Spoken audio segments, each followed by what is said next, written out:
Commissioner, over the last number of years I have met so many Irish citizens who have been victims of misleading business directory companies.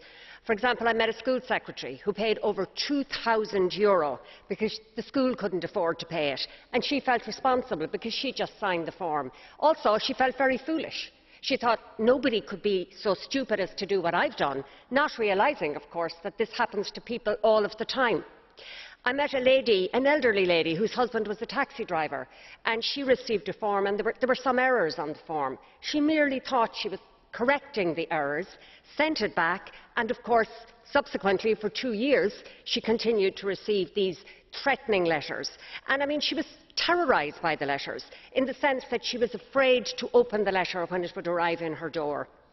I couldn't say to her, "Don't pay the money." All I could say was, if I was in your position, I wouldn't pay the money. And that was the best advice I could give her. And there are lots of other examples, and I know you've heard them. And the truth is that citizens expect to be protected by European legislation, and they can't understand that European legislation doesn't protect them in such a way. There is an ambiguity here. As I said, I tell citizens that I believe they are protected, but I can't guarantee it.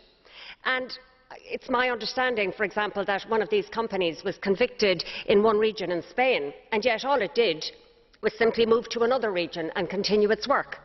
And one of the matters that concerns citizens is that they are not sure of how legal systems operate in other countries.